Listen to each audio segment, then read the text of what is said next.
జై శ్రీరామ్. శ్రీమాత్రే నమః. శ్రీ గురుభ్యో నమః. 2026 సంవత్సరం జూన్ 28వ తారీఖు నుంచి 2026 సంవత్సరం జూలై 4వ తారీఖు వరకు ఈ వారం యొక్క గోచార గ్రహస్థితుల ఫలితాలు.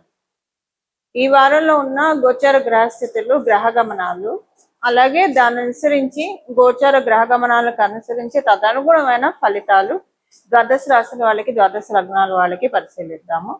ముందుగా గోచార గ్రహగమనాలు. వృషభ రాశిలో మంగళ సంచారము, మిథున రాశిలో రవి సంచారము, కర్కాటక రాశిలో బుధదేవుడు, బృహస్పతి వారు, శుక్రాచార్య వారి సంచారము. బుధ భగవానుడు ఈ నెల 30వ తారీఖు నుంచి వక్రగతిలోకి వెళ్తున్నారు. ఈ వారం అంతా కూడా ఇంకా కొన్నాళ్ళు వక్రగతిలోనే ఉంటారు, అది ఉంటుంది. ఈ నెల 30వ తారీఖు నుంచి వక్రగతిలోకి వెళ్తున్నారు. ఈ వారం 30వ తారీఖు నుంచి వక్రగతిలోకి వెళ్తున్నారు. సింహరాశిలో కేతుదేవుని సంచారము, కుంభరాశిలో రాహుదేవుని సంచారము, మీనరాశిలో శని మహారాజు సంచారము. అన్ని రాశుల్ని చాలా వేగవంతంగా, అన్ని ప్లానెట్స్ లో చాలా వేగవంతంగా చుట్టి వచ్చే గ్రహం, ఏకైక గ్రహం చంద్ర భగవానుడు. ఆయన ఈ వారము ఆయన పర్యటన అంటే ఆయన గోచార గ్రహస్థితి వృశ్చిక రాశి మొదలుకొని కుంభరాశి వరకు ఉంటుంది. ఆయన 4 రాశులు ఆయన సంచారం సాగిస్తున్నాడు చంద్ర భగవానుడు. ఈ గోచార గ్రహస్థితులను అనుసరించి, ఈ గోచార గ్రహ గమనాలను అనుసరించి ఈ వారం ద్వాదశ రాశుల వాళ్ళకి, ద్వాదశ లగ్నాల వాళ్ళకి ఎలాంటి ఫలితాలు ఉండబోతున్నాయి? ఈ వారంలో గోచారంలో ఏమన్నా సిగ్నిఫికెంట్ విషయం ఉందా అంటే, బుధ భగవానుడు వక్ర గమనంలోకి వెళ్ళడము సిగ్నిఫికెంట్ విషయము. 30వ తారీఖు నుంచి ఆయన కర్కాటక రాశిలో ఉంటూ వక్ర గమనంలోకి వెళ్తున్నారు. ఇది ఎలాంటి ఫలితాన్ని ద్వాదశ రాశుల వాళ్ళకి, ద్వాదశ లగ్నాల వాళ్ళకి కలిగిస్తుంది?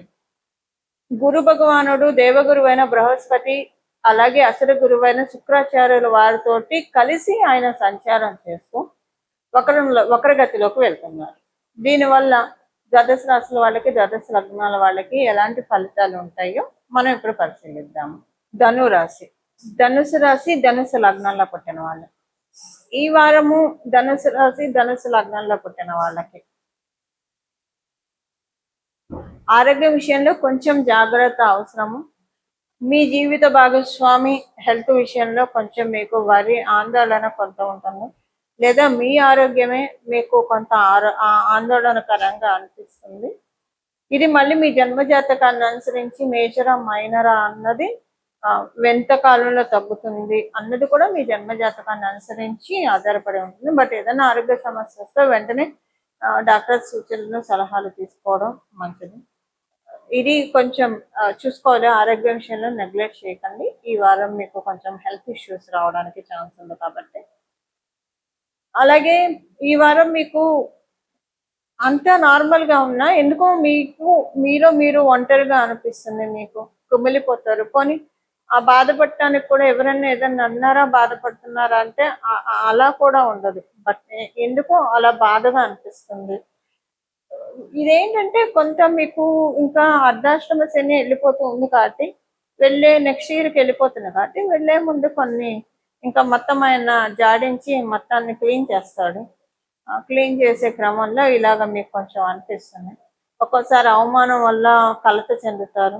హెల్త్ ప్రాబ్లం అంటే అవమానం వల్ల హెల్త్ ప్రాబ్లం వచ్చినట్టు అనిపిస్తుంది. సో ఇలా కొంత ఈ వారం అసలు పూర్తిగా అనుకూలంగా లేదు ధనుసు రాశి, ధనుసు లగ్నంలో పుట్టిన వాళ్ళకి. దైవ బలం సహజంగా కలిగిన వ్యక్తులు కాబట్టి దైవాన్ని ఆరాధిస్తే కనుక ఈ టెన్షన్స్ నుంచి బాగా బయటపడటానికి అవకాశం ఉంటుంది.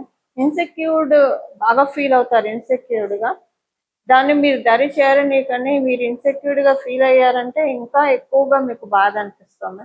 సో కొంచెం ఆ ఇన్సెక్యూరిటీని మీరు పక్కన పెట్టేసేసి, సంకల్ప బలాన్ని మించింది ఏది లేదు ఈ ప్రపంచంలో.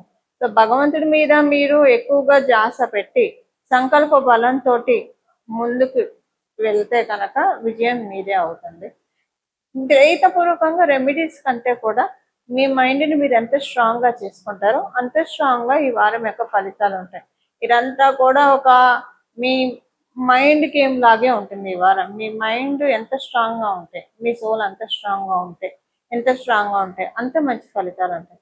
మీరు ఎప్పుడైతే మెంటల్లీ లో అవుతారో, సోల్ పరంగా లో అవుతారో, పరిస్థితులు కూడా అలానే పరిణమిస్తాయి. అందువల్ల మీరు కొంత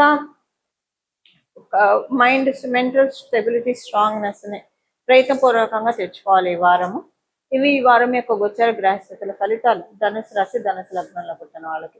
ఈ వారం చేసుకోవాల్సిన పరిహారము, బుధ భగవానుడు వక్రగతిలోకి వెళ్ళారు కాబట్టి ఈ వారంలో మొదటి 2 రోజుల తర్వాత 30వ తారీఖు నుంచి మొత్తం కూడా ఈ వారం మొత్తం కూడా విష్ణు సహస్రనామం చదువుకోవడము అత్యద్భుతమైన ఫలితాలని ద్వాదశ రాశుల వాళ్ళకి, ద్వాదశ లగ్నాల వాళ్ళకి కలిగిస్తుంది.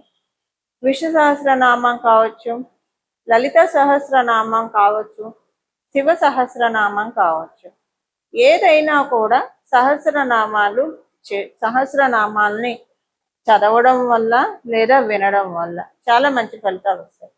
మీకు కుదిరితే కనుక ఉదయం పూట అమ్మవారి సహస్రనామము, మధ్యాహ్నం పూట విష్ణుమూర్తి సహస్రనామము, అలాగే సాయంత్రం పూట శివుడి యొక్క సహస్రనామాలు, ఇవి చదవడం కానీ వినడం కానీ చేస్తే చాలా మంచిది.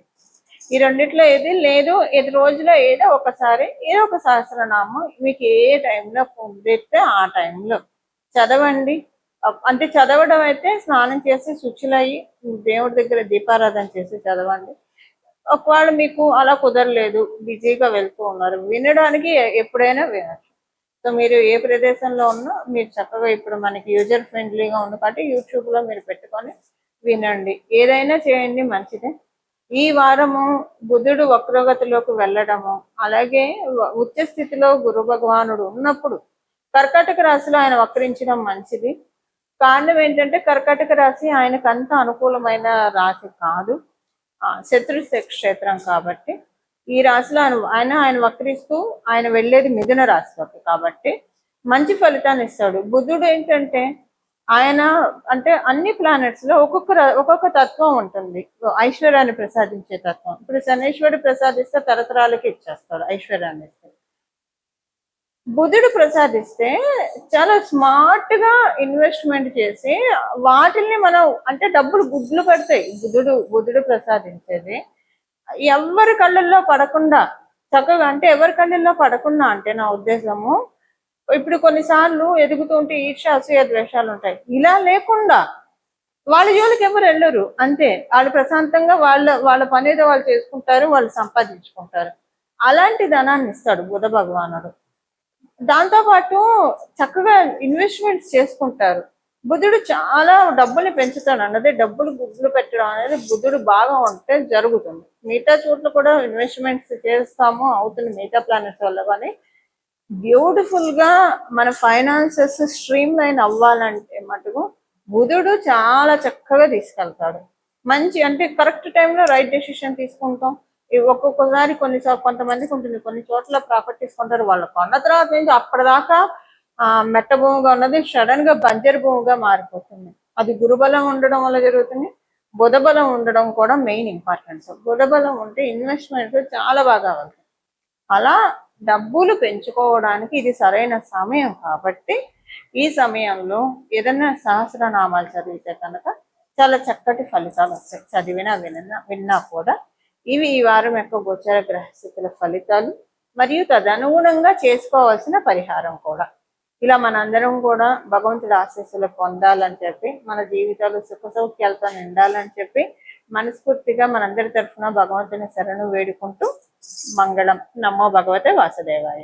బుధుడు వక్రగతిలోకి ఉండడమే ఒక స్పెషల్ సిగ్నిఫికెన్స్. అంటే కాలపురుషుడు కుండలిలో సహజ లాభస్థానంలో లాభాధిపతి అయిన, అంటే వన్ ఆఫ్ ద లార్డ్, కుంభరాశికి వన్ ఆఫ్ ద లార్డ్ అయిన రాహు భగవానుడు కూడా ఆయన స్వక్షేత్రంలో ఉండడము, గురు భగవానుడు ఉచ్చ స్థితిలో ఉండడము, ఇవన్నీ కూడా అందరికీ ఫైనాన్సెస్ జీవం పోస్తుంది. గత కొంతకాలంగా చాలా మంది ఆర్థికంగా చాలా ఇబ్బందులు పడుతున్నారు. కొంతమందికి చాలా బాగా ఉంది, కొంతమంది చాలా ఇబ్బందులు పడుతూ ఉన్నారు. అలా ఇబ్బందులు పడుతున్న కోవలో కనుక మీరు ఉంటే, ఆ ఇబ్బందులు లేకపోయినా కూడా ఇంకా పెంచుకోవడానికి, ఇబ్బందులు పడుతున్న వాళ్ళకి దాని నుంచి బయటపడడానికి, ఆ ఇబ్బందుల నుంచి బయటపడడానికి ఇది చాలా బెస్ట్ పీరియడ్. మీకు కుదిరితే విష్ణు సహస్రనామాలే వినండి, అందులో విష్ణు సహస్రనామాల్లో లాస్ట్ లో మనకి చెప్పినట్టు శివుడు పార్వతి యొక్క సంవాదం ప్రకారము శ్రీరామ రామ రామ అనుకుంటే విష్ణు సహస్రనామం చదివిన ఫలితం వస్తుంది. కాబట్టి రోజంతా కూడా మనసులో శ్రీరామ రామ రామ శ్రీరామ రామ రామ శ్రీరామ రామ రామ అని అనుకోవడము అత్యద్భుతమైన ఫలితాన్ని కలగజేస్తుంది. కర్కాటక రాశి చరిత్రను కూడా సూచిస్తుంది. ఏదైనా పురాణాలు చదవడము లేదా వినడము ఇలాంటివి చేసినా కూడా చాలా సత్ఫలితాలను వస్తుంది. అందులో అక్కడ దేవగురు అయిన బృహస్పతి ఉండడం వల్ల శివ మహాపురాణాన్ని విన్నా చదివిన చాలా మంచి సత్ఫలితాలు వస్తాయి. భాగవతము విన్న చదివిన దేవి భాగవతం కావచ్చు, శ్రీమద్ భాగవతం కావచ్చు, చాలా మంచి ఫలితాలు వస్తాయి. కారణం ఏంటంటే ఇప్పుడు గురువు శుక్రుడు ఇద్దరు కూడా అక్కడ సంచారం చేయడం, ఇద్దరు గురుదేవులు సంచారం చేయడము ఏదన్నా భగవంతుడికి సంబంధించిన లీలల్ని తెలుసుకోవడానికి, వినడానికి, తద్వారా మనకి మంచి రిజల్ట్స్ వస్తాయి. అంటే మనకి స్వామి కార్యం స్వకార్యం అంటాం కదా, ఇక్కడ అది జరుగుతుంది.